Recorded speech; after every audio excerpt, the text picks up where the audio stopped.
person, ndërsa për Ylli Carën dhe familjarët e tij nuk mungonin problemet, Ilir Proda, të paktën në shkresa, vijonte marrëdhënien me të për shlyerjen e borxhit të deklaruar për blerjen e apartamentit të dytë nga ai, edhe pse tashmë kishin kaluar mbi 10 vite. Në faqen 26 të vendimit të vettingut shpjegohet edhe mënyra e pagesës së kësteve.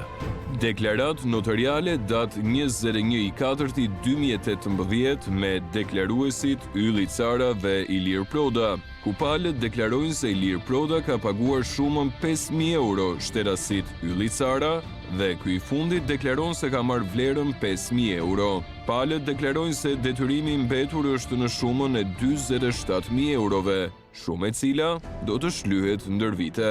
Deklarat notariale datë 31/12/2019 me deklaruesit Ylli Cara dhe Ilir Proda. Ilir Proda ka shlyer shumën prej 3.000 eurosh dhe shuma e detyrimit është 44.000 euro. Shterasi Ylli Cara deklaron se ka marrë shumën prej 3.000 eurosh nga shuma totale që i detyrohet.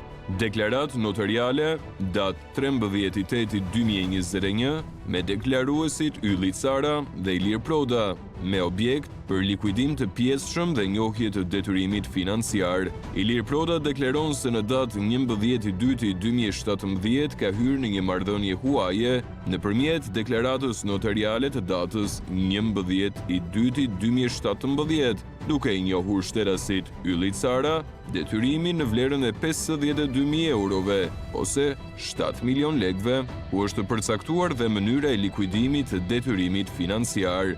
Shuma 5.000 euro është shlyer më datë 21/4/2018 dhe shuma prej 3.000 eurosh është shlyer në datën 31/12/2019 nëpërmjet deklaratës notariale datë 31/12/2019. Detyrimi i mbetur është 44.000 euro. Deklaruesi Ylli Cara deklaron se sot ka marrë shumën financiare prej 7.000 eurosh si likuidimi pjesëshëm i detyrimit. Detyrimi i mbetur është në shumën e 37.000 eurove. Ilir Proda deklaron se detyrimi i mbetur është në vlerën 37.000 euro.